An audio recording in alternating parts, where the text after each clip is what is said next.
Isang gabi, nanaginip ka na may tumatawag sa'yo. Hindi mo alam kung bakit ang ganda ng boses, parang inaakit ka papunta sa kabubatan. Sa panaginip, nakatayo ka sa harap ng madilim na daan, malamig ang hangin, at tila may mata na nakamasid sa'yo. Gusto mong lumingon, pero parang may humihila sa paa mo papasok sa gubat. Pagmulat mo ng mata, pawis na pawis ka at ramdam mo pa rin ang kaba. Sino ang umaakit sa'yo? Bakit gabi-gabi mo itong napapanaginipan? Marahil, isa itong nilalang na mula pa sa ating mga kwento ng kababalaghan. Ang tikbalang. Magandang gabi mga kasama. Ako si Ka Elias, at dito sa ating channel, pinagsasama-sama natin ang alamat, misteryo, at paniniwala ng ating bayan. Dito, hindi lang basta nakakatakot ang maririnig nyo, kundi matututunan nyo rin kung bakit naging mahalaga sa ating kultura ang mga kwento ng ating mga ninuno. Kaya siguraduhin mong nakaupo ka na ng komportable, at samahan mo ako sa isang nakakakilabot, ngunit makabuluhang paglalakbay sa mundo ng tikbalang. Unahin natin ang tanong. Ano nga ba ang tikbalang? Maraming kwento ang nagsasabing ang tikbalang ay kalahating tao at kalahating kabayo. Matangkad, balingkinitan, mahaba ang buhok, at may mga matang tila sinusundan ka saan ka man magpunta. Pero higit pa sa anyo niya, ang pinaka nakakatakot sa tikbalang ay hindi lang ang itsura, kundi ang kakayahan nitong mangakit at maglaro sa isipan ng tao. May mga matatanda sa baryo ang naniniwala na kapag panaginip mo ay parang may humahabol o nag-aanyaya sa gubat, tikbalang daw ang gumagawa niyan. Parang iniimbitahan ka nilang sumama sa mundo nila. Hindi lang ito kwento ng simpleng panaginip. Para sa kanila, ito ay babala na may nilalang na sumusubok makipag-ugnayan sa'yo.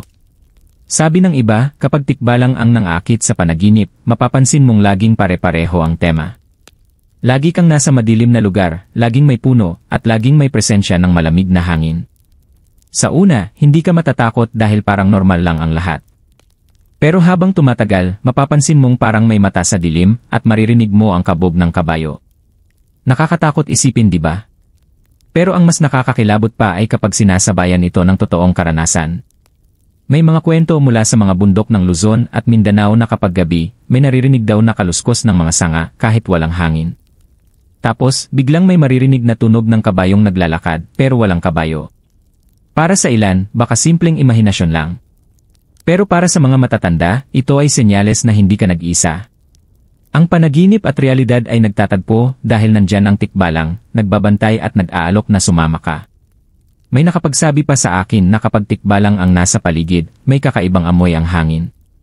Hindi ito mabaho, hindi rin mabango. Pero parang kakaiba lang, parang may presensya na hindi mo maipaliwanag. At doon ka magsisimulang kabahan, kasi alam mong hindi ka na ordinaryong tao lang ang kasama. Isa pang paniniwala, kapag nanaginip ka ng tikbalang at pagkatapos pagising ay parang pagod na pagod ang katawan mo, ibig sabihin ay dinala ka nila sa kung saan. Hindi ito basta panaginip kundi biyahe ng kaluluwa. Kaya nga may mga matatanda na nagsasabing, huwag kang basta matutulog na nakabukas ang bintana, lalo na kung malapit ka sa gubat o malalaking puno kasi baka may dumalaw sa'yo. Ang tanong ngayon, bakit nga ba inaanyayahan ng tikbalang ang mga tao sa gubat? Ayon sa mga alamat, ang gubat ay hindi lang basta kabubatan. Ito ay tahanan ng mga nilalang na tulad nila. Ang pag-akit ng tikbalang sa tao ay hindi lang para takutin, kundi parang pagsubok. Parang sinusukat nila ang tapang at isip ng tao. Pero kapag sumama ka, baka hindi ka na makabalik. Kaya nga may kasabihan ng matatanda, huwag na huwag kang basta-basta papasok sa gubat kapag gabi. Hindi mo alam kung saan ka dadalhin ng mga nilalang na nakatira doon. Nakakaramdam ka ba minsan ng panaginip na paulit-ulit? Na parang may tumatawag sa iyo sa isang lugar. Baka ito ang tinatawag ng iba na panawagan ng tikbalang. Bago tayo magpatuloy sa mas malalim na misteryo ng panaginip at ng tikbalang, kung nagugustuhan mo ang ating kwento, huwag kalimutang mag-like, mag-subscribe, at i-save ang video na ito. Dahil dito sa ating channel, sisiguraduhin nating palagi kang may bagong matututunan at mararamdaman mula sa mga alamat at misteryo ng ating bayan. Isipin mo ito. May isang binatang nagngangalang Mario. Simple lang ang buhay niya sa baryo, araw-araw naglalakad papunta sa bukid, at tuwing gabi, diretsyo sa kanyang maliit na kubo para magpahinga. Wala naman siyang inaasahan na kakaiba, pero isang gabi, nagsimula ang panaginip na hindi niya makakalimutan. Sa panaginip niya, nakatayo siya sa harap ng gubat. Tahimik, malamig ang hangin at may boses na marahang tumatawag sa kanya. Hindi niya makita kung sino pero malinaw ang pakiramdam niya. Inaanyayahan siya papasok. Pagmulat niya, pawis na pawis si Mario. Inisip niya, baka pagod lang siya sa bukid. Pero kinabukasan, ganoon ulit ang panaginip. At sa pangatlong gabi, mas naging malinaw na ang lahat. Naririnig na niya ang tunog ng mga yabag, parang kabayo na naglalakad. May mata sa dilim na nakatingin sa kanya. Simula noon, gabi-gabi na siyang tinutukso ng panaginip na yon. Lagi siyang tinatawag sa parehong gubat. Lalo siyang nagtataka, kasi tuwing umaga pagkagising niya, parang dumadaan siya sa parehong daan, at pakiramdam niya ay hindi na lang panaginip ang nangyayari. Sabi ng mga matatanda sa baryo, kapag paulit-ulit na iniimbitahan ka ng panaginip, ibig sabihin ay may espiritu na gusto kang hilahin papunta sa mundo nila. At ang madalas na gumagawa nito, tikbalang. Lumapit si Mario sa kanyang lolo. Sabi ng matanda, anak, huwag mong sundin ang panaginip. Huwag kang papasok sa gubat kahit anong mangyari kasi baka hindi ka na makabalik. Sabi ng lolo niya. Pero gaya ng maraming kabataan, hindi niya pinakinggan ang babala. Sa ikapitong gabi, sa panaginip, naglakad siya papasok sa gubat. Doon niya nakita, malaki, matangkad, at may ulo ng kabayo. Ang tikbalang mismo ang naghihintay sa kanya. Hindi ito galit kundi parang inaakit siya, inaanyayahan na sumama. Ang nakakatakot, pagkagising niya, hindi na siya nasa kanyang higaan. Nasa gilid siya ng gubat, walang sapatos, at hindi niya alam kung paano siya nakarating doon. Mula noon, gabi-gabi siyang lumalabas ng bahay nang hindi niya namamalayan. Parang hinihila siya ng panaginip papasok sa dilim. At bawat umaga, mas lalo siyang napapagod, parang may nagaganap na hindi lang sa isip kundi sa katawan niya. Sabi ng mga matatanda, ito raw ang tinatawag na panghihila ng tikbalang. Kapag napansin nilang mahina ang iyong loob, mas lalo kanilang tinutukso. Ang panaginip ay hindi simpleng panaginip. Isa itong paanyaya. At kapag pumayag ka, baka tuluyan ka ng kunin. May isa pang kwento mula sa kabilang baryo. Isang babae naman na gabi-gabing nananaginip na may maganda at mapangakit na boses na tumatawag sa kanya. Sa panaginip, isang nilalang ang nag-aabot ng kamay, inaanyayahan siyang sumama sa ilalim ng malaking puno. Isang gabi, sinunod niya ito, at kinabukasan, natagpuan siyang tulala sa gilid ng balete. Hindi na siya nakapagsalita. Kaya para sa mga matatanda, kapag nanaginip ka na may tumatawag sa iyo papasok sa gubat, huwag na huwag mong susundin. Hindi lahat ng maganda o kaakit-akit ay mabuti. Minsan, panlilin lang ito ng mga nilalang na nakatira sa mundo na hindi para sa tao. Kung isipin mo, ang misteryo ng tikbalang ay hindi lang tungkol sa takot. May halong pagnanasa, may halong hiwaga. Yung pakiramdam na may kumokontrol sa panaginip mo at may parte ng sarili mong gustong sumunod. Parang yung pakiramdam na may isang bagay na hinahanap ka pero hindi mo alam kung bakit. Mga kasama, ito ang tunay na horror. Hindi yung biglang sigaw o multo sa likod ng pinto. Kundi yung unti-unting tukso na pumapasok sa isip mo, sa panaginip mo, hanggang sa hindi mo na alam kung saan nagtatapos ang imahinasyon at nagsisimula ang katotohanan. Pagkatapos ng karanasan ni Mario, kumalat ang balita sa baryo. Marami ang natakot, pero may ilan ding nagkumpisal na pareho rin ang kanilang naranasan. Isang magsasaka ang nagsabi, gabi-gabi rin siyang nananaginip ng isang landas na puno ng hamog. Sa dulo raw ng landas, may nakatayong nilalang na hindi niya makita ng malinaw, pero ramdam niyang nakangiti ito sa kanya. Ang mas nakakatakot, bawat gabi mas lumalapit ito. Una, malayo. Kinabukasan, nasa gitna ng landas. Hanggang sa sumunod na gabi, halos nasa harap na niya. Sabi ng magsasaka, pakiramdam niya ay tinatawag siyang sumama, pero kinilabutan siya at nagising. Kinabukasan, nagpunta siya sa pari at humingi ng basbas ng banal na tubig para iwiwisik sa kanyang higaan. Ayon sa matatanda, kung hindi niya yon ginawa, baka tuluyan na siyang nahila ng tikbalang papunta sa gubat. May isa pang kwento tungkol sa kambal na babae sa Batangas. Gabi-gabi, sabay silang nananaginip ng parehong imahe. Isang nilalang na may malakabayong anyo, nakatayo sa ilalim ng malaking puno. Ang nilalang daw ay laging nag-aabot ng kamay, sabay sabing, halina kayo, may ipapakita ako. Hindi nila sinabi agad sa kanilang mga magulang, kasi baka mapagalitan lang sila. Pero isang gabi, nagising na lang ang mga magulang na wala ang kambal sa kanilang higaan. Kinabukasan, natagpuan sila ng mga taga-baryo sa gilid ng gubat, tulala, nanginginig at walang maalala. Sabi ng matatanda, isa itong malinaw na palatandaan na tinukso na sila ng tikbalang. Kaya't mula noon, ipinagbawal sa kambal na matulog ng magkadikit. Mapapansin nyo, laging nasa panaginip nagsisimula ang lahat. Parang doon ginagamit ng tikbalang ang kapangyarihan nito. Hindi ito basta-basta nananakot. Ang paraan ng tikbalang ay mas tuso, mas banayad, mas mapanlinlang. Gagamitin niya ang panaginip, yung estado ng isipan kung saan mahina ang ating depensa. Bakit nga ba sa panaginip? Ayon sa mga albularyo, ang panaginip daw ay isang daan papunta sa ibang dimensyon. Dito raw madaling pumasok ang mga nilalang ng kalikasan. Kapag bukas ang isip ng tao, mas madali silang makapasok. Kaya kapag madalas kang nagiging biktima ng ganitong uri ng panaginip, baka kailangan mong protektahan ang sarili mo. Kaya nga may mga ritual ang mga ninuno natin. Halimbawa, magsuot ng pulang tali sa kamay, maglagay ng bawang o asin sa may pintuan, o magdasal ng orasyon bago matulog. Hindi ito simpleng pamahiin lang, kundi paniniwala na pananggalang laban sa mga nilalang na gustong tumukso at mangakit. Ngunit kahit na may ganitong mga ritual, hindi lahat ay nakakaligtas.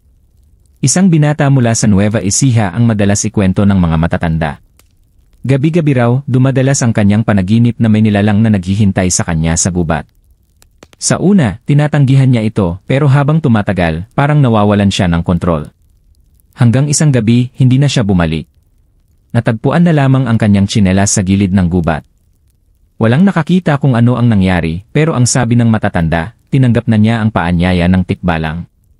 At kapag sumama ka raw ng kusa, wala nang makakapagbalik sa'yo.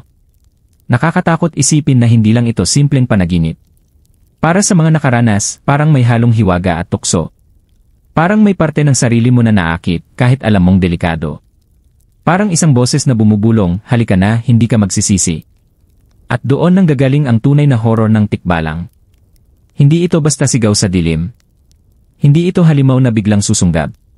Ito ay tukso na dahan-dahan, paulit-ulit, hanggang sa ikaw na mismo ang kusang sumama. Mga kasama, kapag napansin mong paulit-ulit kang nananaginip ng isang lugar, isang nilalang, at isang panawagan, mag-ingat ka. Baka hindi na yan simpleng panaginip. Baka may tikbalang na nag-aanyaya sa'yo. Tanong ko sa inyo, ilang beses ka nang nanaginip na paulit-ulit ang eksena? Yung tipong akala mo tapos nakagabi, pero kinabukasan, andoon ulit. Isang daan, isang boses, isang nilalang na parang hindi ka tinatantanan.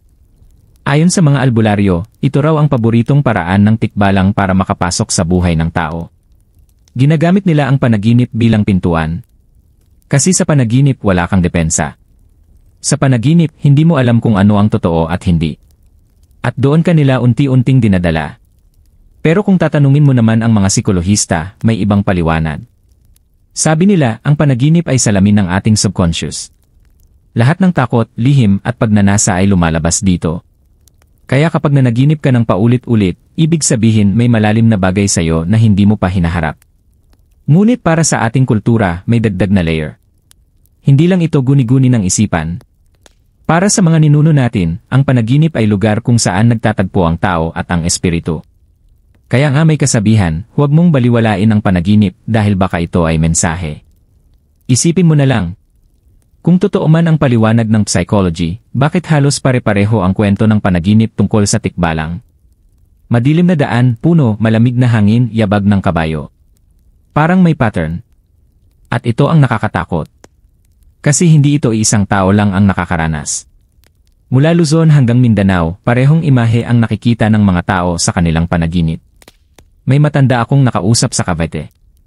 Sabi niya, noong kabataan niya, 3 gabi siyang nanaginip na may tikbalang na nag-aanyaya sa kanya.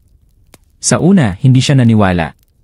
Pero nang sumunod na gabi, nagising siya na nasa labas na ng kanilang bahay, nakatayo sa harap ng gubat. Doon siya natakot. Sabi niya, hindi na yon panaginip. Totoo na yon. Mga kasama, dito pumapasok ang misteryosong attraction ng tikbalang. Hindi siya basta multo na nananakot. Ang kakaiba sa kanya, inaakit ka niya. Ginagamit niya ang iyong takot, pero pinaghahalo niya ng tukso. Halimbawa, sa kwento ng ibang babae, ang panaginip daw ay parang isang nilalang na gwapo, mapang-akit, malakas ang presensya. Pero sa huli, mararamdaman mong may kakaiba. Hindi siya tao. May kabog ng kabayo sa dilim. Ito ang tinatawag ng iba na duality ng tikbalang. Parang isang nilalang na hindi mo kayang tiisin, pero hindi mo rin kayang iwasan. Parang love-hate relationship. Nakakatakot, pero may parte sa iyo na parang gustong malaman kung ano ang nasa dulo ng paanyaya. Kaya maraming nagsasabing ang tikbalang ay representasyon ng mga bagay na tinatago natin sa loob natin. Yung mga tukso na alam mong mali pero hindi mo maiwasang lapitan. Yung mga desisyon na alam mong mapapahamak ka pero gusto mong subukan. Pero para sa ating mga ninuno, mas simple ang sagot. Ang tikbalang ay tagapagbantay ng kalikasan.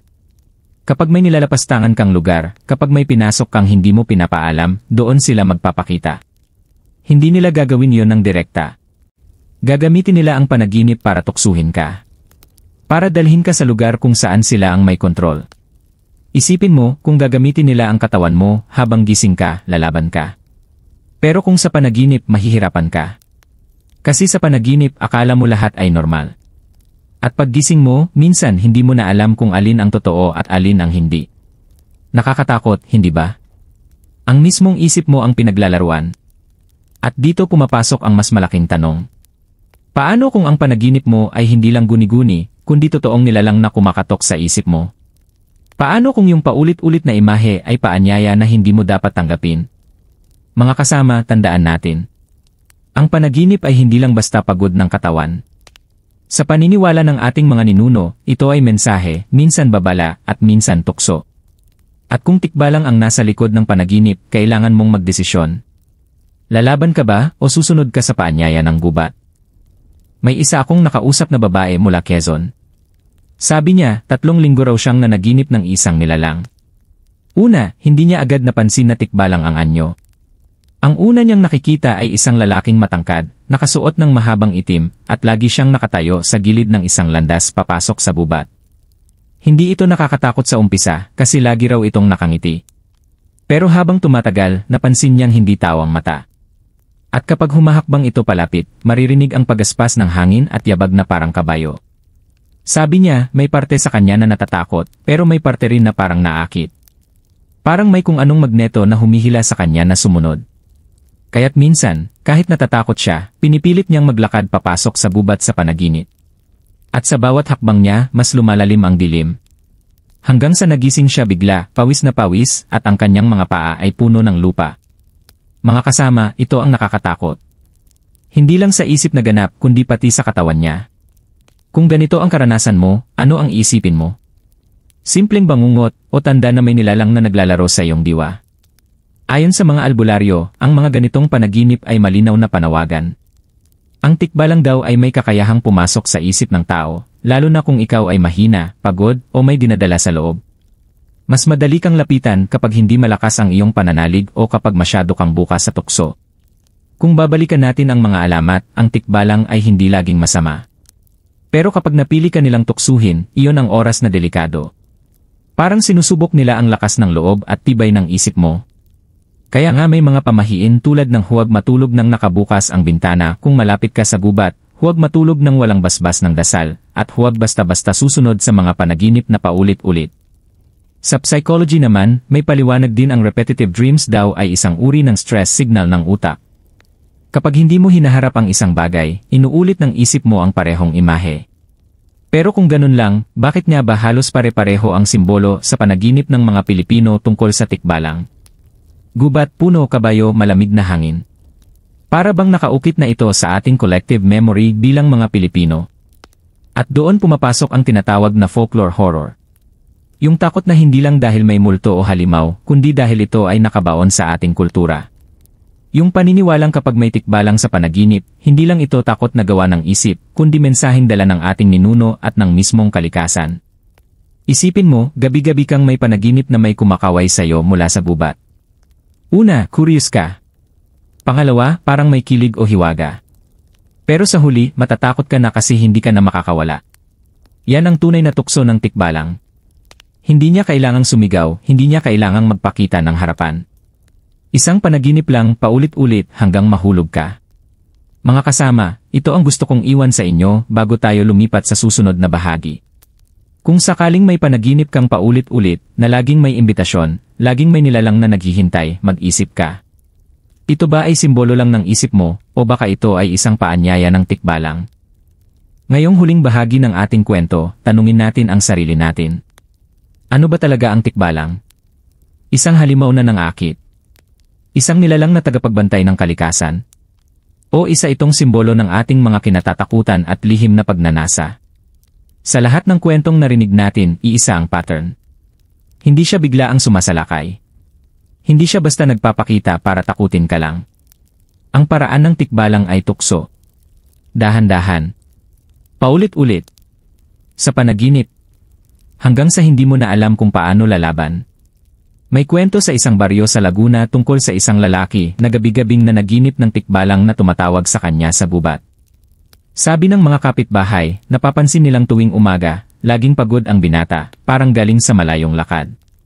Dumating ang isang gabi na hindi na siya bumalik. Ang tanging naiwan ay mga yapak na parang kabayo na nakapalibot sa kanyang bahay. Hanggang ngayon, hindi pa rin siya nakikita. May isa pang kwento mula sa Bohol. Isang dalagang gabi-gabi raw na nananaginip ng nilalang na matangkad, mapangakit ang mga mata, at laging nag-aabot ng kamay. Hindi niya tinatanggap hanggang isang gabi, tinanggap niya na.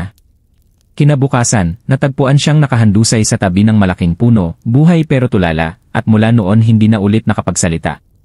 Para bang may kinuha sa kanya na hindi na maibabalik. Mga kasama, nakakatakot isipin, pero ito ang tunay na kapangyarihan ng tikbalang. Hindi lang niya pinapasok ang panaginip mo, kundi kinukuha niya ang isang bahagi ng iyong pagkatao. Ngayon, tanong. Ano ang aral na dala nito? Para sa ating mga ninuno, ang kwento ng tikbalang ay isang paalala. Paalala na hindi lahat ng tukso ay dapat sundin. Hindi lahat ng imbitasyon ay ligtas. At higit sa lahat, hindi lahat ng gubat ay para pasukin. May mga lugar na sagrado, may mga lugar na para lang sa kanila. Sa modernong panahon, pwede nating tingnan ang tikbalang bilang simbolo ng mga tukso ng buhay. Mga bagay na alam nating delikado pero parang gusto nating subukan. Yung mga desisyon na alam mong mali pero hinahabol ka pa rin. Yung mga bagay na minsan ay nagiging bangungot kapag hindi mo napigil ang sarili mo. Kaya kapag naramdaman mong may paulit-ulit na panaginip, may paulit-ulit na tukso, isipin mo. Huwag mong hayaang hilahin ka. Dahil kung papasok ka, baka hindi ka na makabalik. Mga kasama, dito nagtatapos ang ating paglalakbay ngayong gabi. Ang kwento ng tikbalang ay hindi lang kwento ng takot. Ito ay kwento ng babala. Kwento ng paggalang sa kalikasan, pag-iwas sa tukso, at pag-alala na hindi lahat ng paanyaya ay para sa kabutihan. Kaya bago ka matulog ngayong gabi, isipin mo ito. Kapag may boses na tumatawag sa'yo, kapag may nilalang na inaanyayahan kang pumasok sa gubat ng iyong panaginip, handa ka bang sumama? O kaya mo bang sabihin, hindi, dito lang ako? Ako si Ka Elias, at ito ang ating gabing puno ng alamat, misteryo, at paniniwala. Kung nagustuhan mo ang ating kwento, huwag kalimutang mag-subscribe, mag-like, at i-share ito sa mga taong mahilig din sa kababalaghan. At higit sa lahat, i-save mo ang video na ito para sa susunod na gabi ng kwento, hindi ka maiwan sa dilim. Hanggang sa muli mga kasama. Mag-ingat kayo sa panaginip nyo.